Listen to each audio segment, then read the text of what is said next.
சுழலும் கோள்கள் அவன் சொல் கேட்கும்.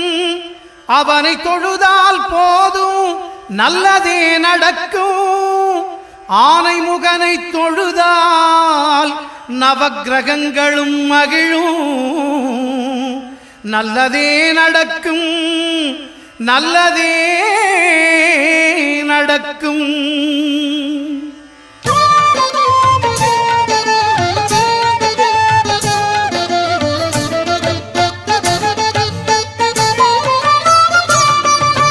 ஒன்பது கோளும் ஒன்றாய் காண